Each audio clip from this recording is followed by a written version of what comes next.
Divergent, Chapter 30. I'm ready. I step into the room armed not with a gun or a knife, but with the plan I made the night before. Tobias said that stage 3 is about mental preparation, coming up with strategies to overcome my fears. I wish he knew what order the fears will come in. I bounce on the balls of my feet as I wait for the first fear to appear. I'm already short on breath. The ground beneath me changes. Grass rises from the concrete and sways in a wind I cannot feel.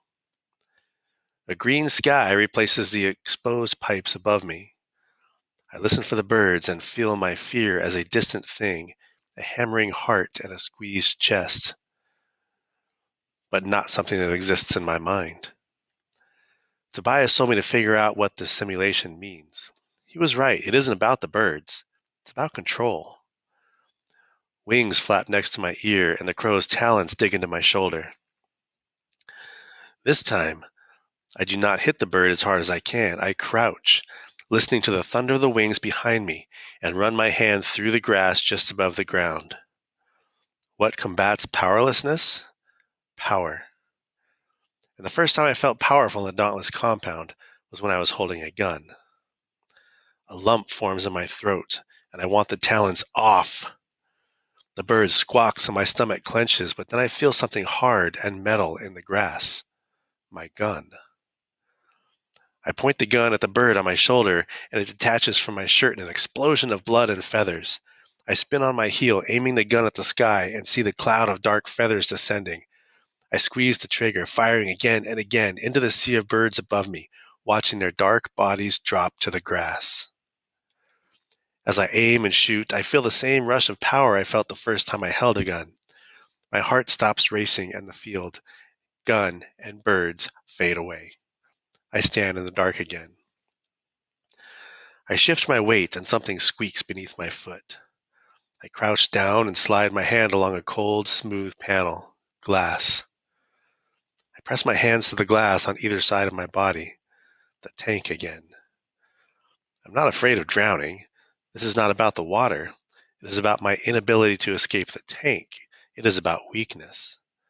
I just have to convince myself that I am strong enough to break the glass.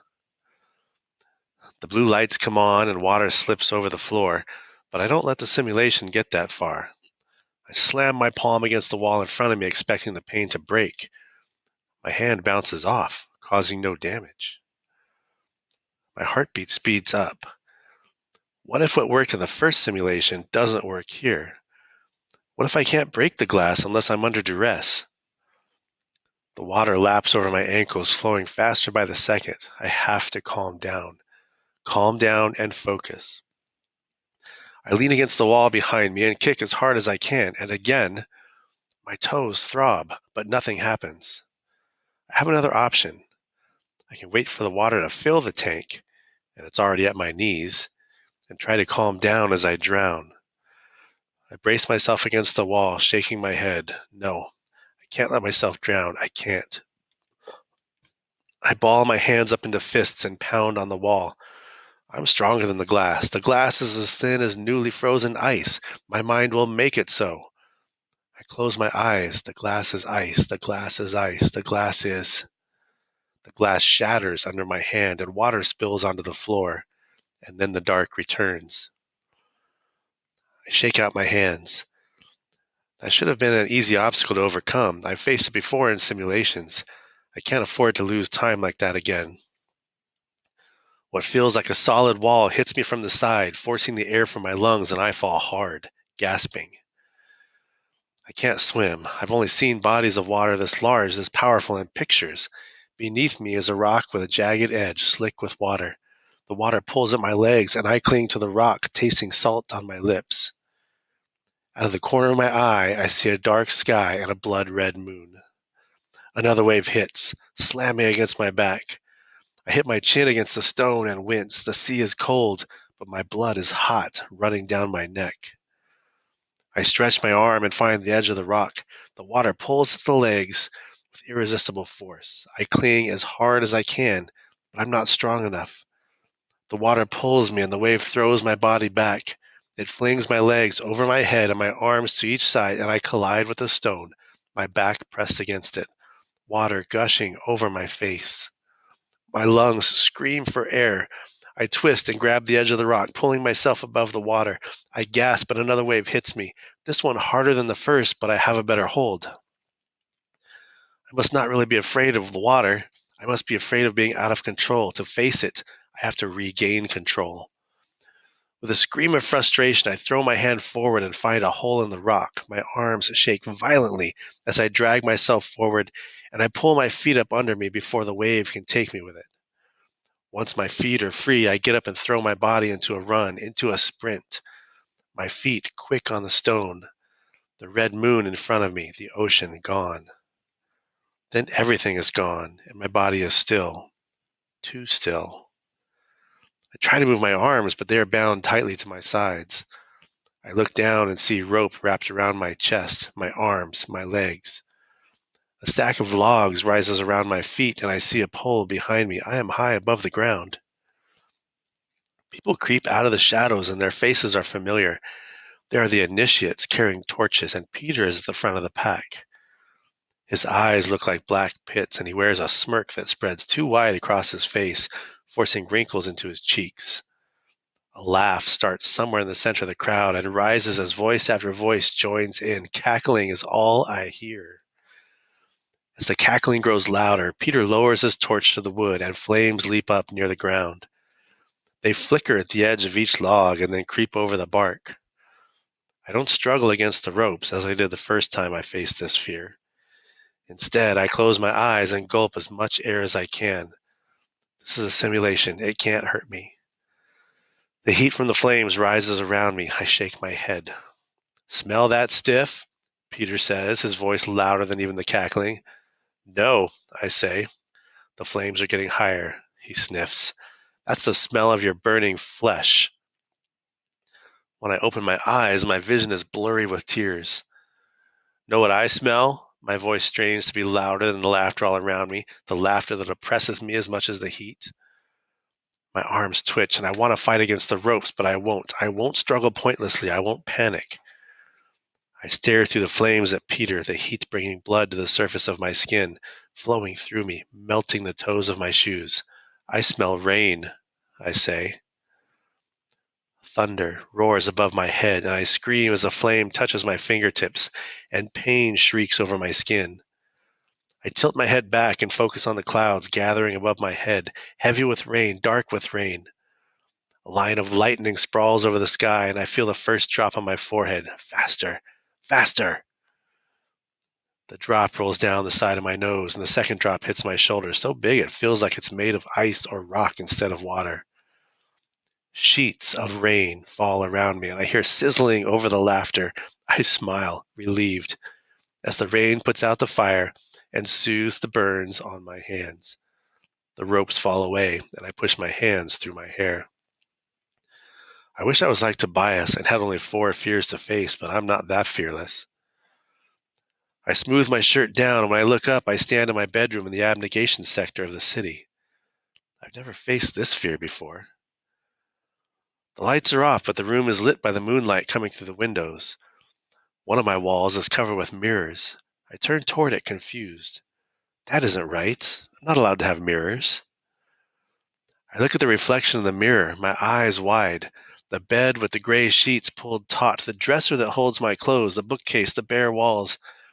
My eyes skip to the window behind me and to the man standing just outside.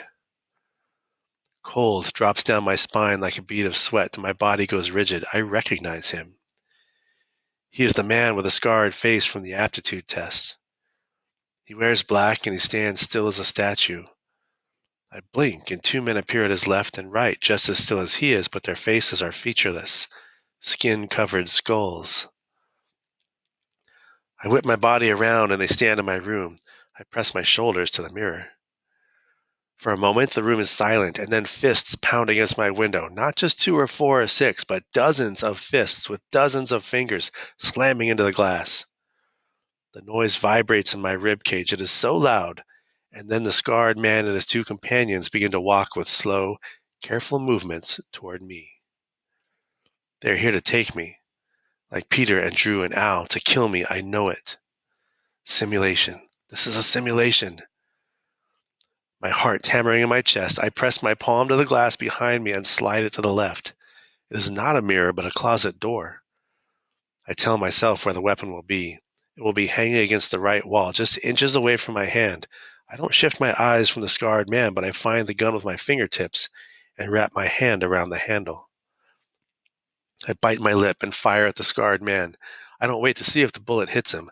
I aim at each featureless man and turn as fast as I can. My lip aches from biting it so hard.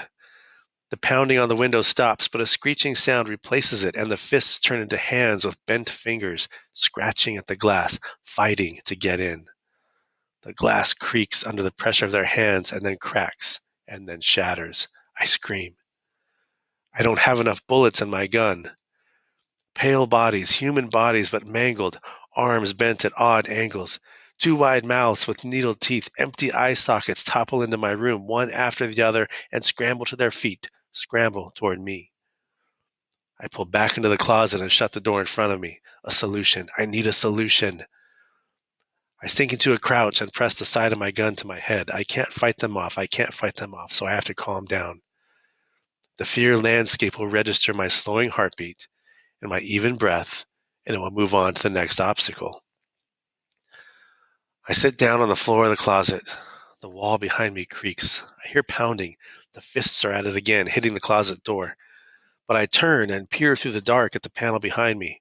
It's not a wall, but another door. I fumble to push it aside and reveal the upstairs hallway. Smiling, I crawl through the hole and stand. I smell something baking. I'm at home. Taking a deep breath, I watch my house fade. I forgot for a second that I was in Dauntless headquarters. And then Tobias is standing in front of me. But I'm not afraid of Tobias. I look over my shoulder. Maybe there's something behind me that I'm supposed to focus on. But no, behind me is just a four-poster bed. A bed? Tobias walks toward me slowly. What's going on? I stare up at him, paralyzed. He smiles down at me. That smile looks kind, familiar. He presses his mouth to mine and my lips part. I thought it would be impossible to forget I was in a simulation. I was wrong. He makes everything else disintegrate. His fingers find my jacket zipper and pull it down in one slow swipe until the zipper detaches. He tugs the jacket from my shoulders. Oh, is all I can think as he kisses me again. Oh. My fear is being with him. I have been wary of affection all my life, but I didn't know how deep that wariness went. But this obstacle doesn't feel the same as the others. It is a different kind of fear, nervous panic rather than blind terror. He slides his hand down my arms and then squeezes my hips, his fingers sliding over the skin just above my belt, and I shiver. I gently push him back and press my hands to my forehead. I have been attacked by crows and men with grotesque faces. I have been set on fire by the boy who almost threw me off a ledge. I have almost drowned twice. And this is what I can't cope with? This is the fear I have no solutions for? A boy I like who wants to have sex with me? Simulation Tobias kisses my neck. I try to think. I have to face the fear. I have to take control of the situation and find a way to make it less frightening. I look Simulation Tobias in the eye and say sternly, I am not going to sleep with you in a hallucination, okay? Then I grab him by his shoulders and turn us around, pushing him against the bedpost. I feel something other than fear, a prickle in my stomach, a bubble of laughter. I press against him and kiss him, my hands wrapping around his arms. He feels strong. He feels good. And he's gone. I laugh into my hand until my face gets hot. I must be the only initiate with this fear. A trigger clicks in my ear.